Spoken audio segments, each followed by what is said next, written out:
Hello students, welcome to our channel. Today we are continuing our chapter number 7, that is nutrition in animals. Students, in the previous videos we have completed two videos. In the first video we completed that what are the type of feeding in animals, how a body feed, right? We studied the type of nutrition also. In the second video we discussed about the process of taking a food and how it get digested, and then after that it digests from the human body. In this video, this is the third part. In this video we will discuss about the third part, that is digestion in grass eating animal. There we have discussed, वहाँ पर हमने discuss किया था that how the food digested in human body के हर एक part को हमने पढ़ा कि किस तरह से खाना कहाँ कहाँ जाएगा. In the buccal cavity, then after that oesophagus, then stomach, then small intestine, then large intestine. We studied the different part, that is pancreas, right, liver, and then gallbladder also. Then after that large intestine, and last that is egestion, that is from through the anus. In this video we will only discuss about the digestion in grass eating animals. कुछ ऐसे animals भी तो होते हैं जो grass को eat करते हैं. तो कभी आपने सोचा है that how a grass eating animal digest the food, वो अपने खाने को कैसे पचाते होंगे. So here we are continuing. Cow and other grass eating animals quickly swallow the grass. जो grass eating animals होते हैं वो grass को quickly swallow करते हैं and store it in a part of stomach called rumen. Here you can see, जो भी खाना होगा वो कहाँ काऊ उसको खाएगी और वो कहाँ पर स्टोर करेगी, in this part, and in this part it is called, stomach को क्या बोलते हैं, rumen बोलते हैं. Here the food get partially digested and is called cud. यहाँ पर खाना कुछ अमाउंट में क्या होता है, पच जाता है, डाइजेस्ट हो जाता है, और उसको हम क्या बोलते हैं, कड बोलते हैं. But later the cud return to the mouth in small lump. But खाना तो पार्शली डाइजेस्ट हुआ, पूरा डाइजेस्ट नहीं हुआ. जब ये कर्ड क्या करेगा, अनडाइजेस्टेड होगा, तो ये वापस कहाँ आता है, माउथ में आ जाता है, राइट. और माउथ में कैसे आता है, एज अ स्मॉल लम्प, छोटे छोटे पार्ट्स बन के आता है, छोटी छोटी गांठें बन के आता है. एंड एनिमल्स चू इट, और तब एनिमल क्या करते हैं, उसको च्यूई करते हैं. आपने देखा होगा बफेलोज, काउस अधिकतर क्या करते हैं, वो अपने मुंह को च्यूई करते रहते हैं, वो माउथ को चलाते ही रहते हैं, है ना. तो आप सोचते होंगे कि क्या इसकी आदत है. No, that is not the habit. They are doing some work. What they are doing? They are digesting the undigested food from the rumen. Rumen से जो निकला हुआ खाना है वो उसको डाइजेस्ट करते हैं students, right. This process is called rumination and these animals are called ruminant. हम ये देखते हैं कि ये जो प्रोसेस है जिसमें ये खाने को चबाते हैं, राइट. दोबारा से जो रूमेन है उसके अंदर से जो खाना है वो बाहर आकर कट की फॉर्म में आता है और फिर वो दोबारा से लम्प्स की फॉर्म में उसको ब्रेक डाउन करते हैं. This is called rumination. और ऐसे एनिमल जो ऐसा करते हैं उनको हम बोलते हैं रूमिनेंट्स. क्या बोलते हैं, ruminants. Here this is the structure, you can see cow का यहाँ पर स्ट्रक्चर है पूरा का पूरा digested. Here this is mouth. Mouth से जो खाना होगा वो फूड पाइप के थ्रू जाता है. This food pipe, this is again we say जैसे ह्यूमन बॉडी के अंदर हमने स्टडी किया था एसोफेगस के बारे में, this is same oesophagus, food pipe जिसको बोला जाता है.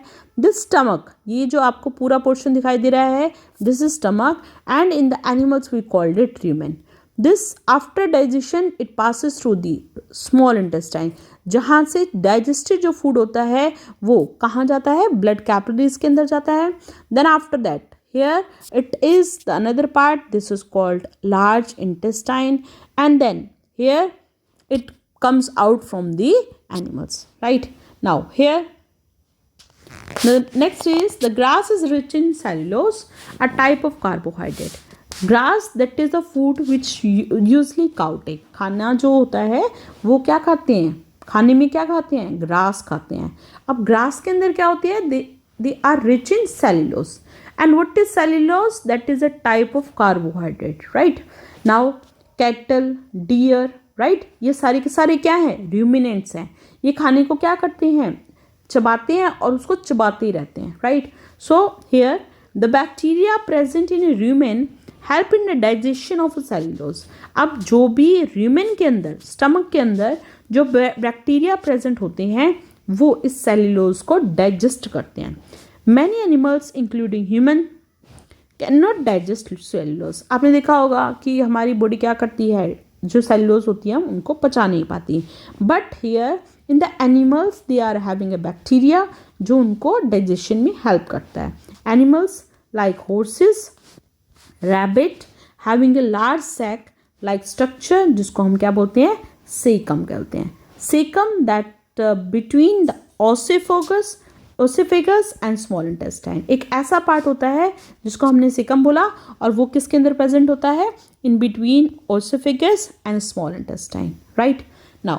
Now we are understanding the feeding and digestion in amoeba. Amoeba is a microscopic single cell. आपने देखा होगा अमीबा क्या होता है, एक माइक्रोस्कोपिक सिंगल सेल ऑर्गेनिज्म होता है। ये जो ऑर्गेनिज्म होता है वो हमेशा पॉन्ड वाटर के आसपास आपको दिखाई देता है, right. Now amoeba has a cell membrane, a rounded dense nucleus and many bubbles like vacuoles in its cytoplasm. So this is amoeba, structure of amoeba, right?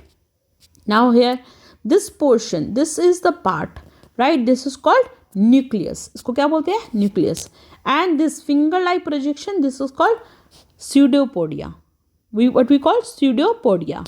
And then जो ये pseudopodia होता है वो एक छोटा सा इस तरह का स्ट्रक्चर बनाता है, राइट, ताकि वो खाने को इंजेस्ट करे। So this is what, food particle. Here this is the food particle जिसके अंदर इंजेस्ट होता है, right. These are the food vacuoles, here you can see, right. And this is the ingested waste जो बाहर निकलाता है। So here what I am telling कि जो अमीबा होता है उसके अंदर क्या होता है, सेल मेम्ब्रेन होता है, एक न्यूक्लियस होता है और बबल लाइक वैक्यूल्स प्रेजेंट होते हैं। Now this is the cytoplasm, ये जो आपको साइटोप्लाज्म दिखाई दे रहा है। Amoeba constantly change its shape and position. Amoeba एक ऐसा सिंगल सेल ऑर्गेनिज्म होता है जो अपनी शेप को, जैसे ये आप देखते हैं कि ये जो स्ट्रक्चर है, ये जो पोर्शन है वो चेंज हो जाएगा तो ऑब्वियस है उसकी शेप भी चेंज हो जाएगी, right.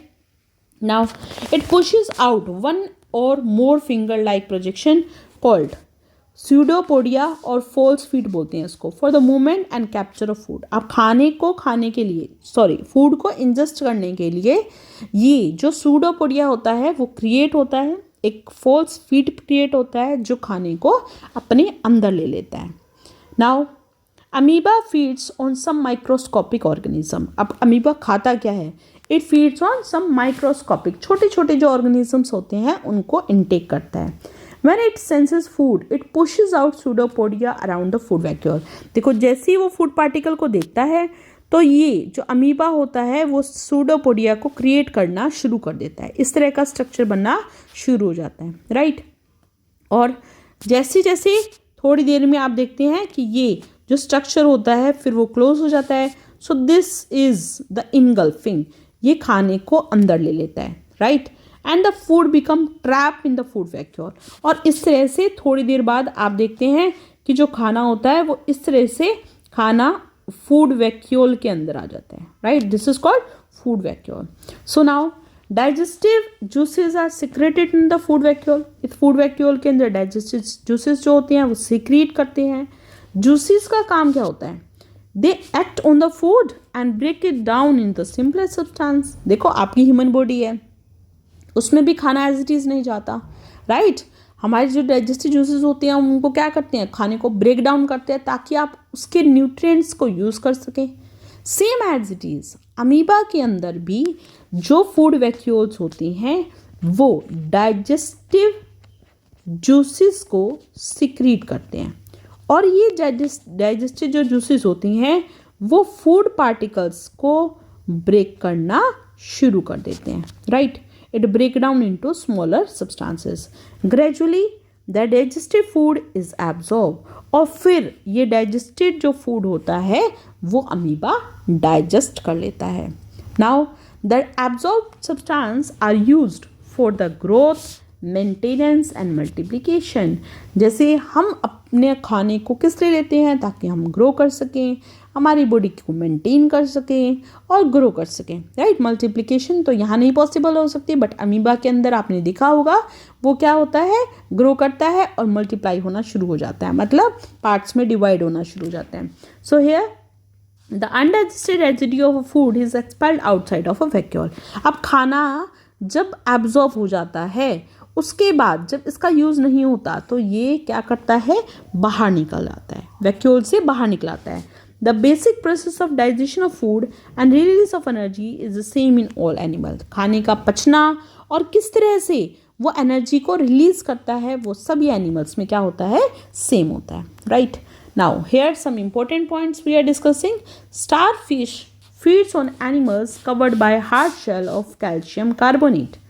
After opening the shell, the starfish pops into the stomach through its mouth to eat soft animals inside the shell. आपने देखा होगा जो starfish होती है वो feeds on animals covered by hard shell, right? और हार्ड शेल किसका बना होता है, कैल्शियम कार्बोनेट का बना होता है। जैसे ही ये शेल ओपन होता है, स्टारफिश क्या करती है, pop out it's stomach through its mouth, mouth से स्टमक निकालती है और क्या करती है, छोटे छोटे जो सॉफ्ट एनिमल्स होती हैं उनको खा लेती हैं। नाउ ये जो स्टमक होता है फिर बॉडी के अंदर चला जाता है और फिर धीरे धीरे वहाँ पर फूड का डाइजेशन होना शुरू होता है।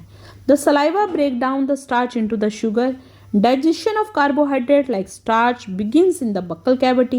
The digestion of protein starts in the stomach, right? So these are the important points. Hope you like the video. If you like it, please share it with your friends and subscribe the channel so that you will get the updates of the upcoming videos. Thank you. Bye bye.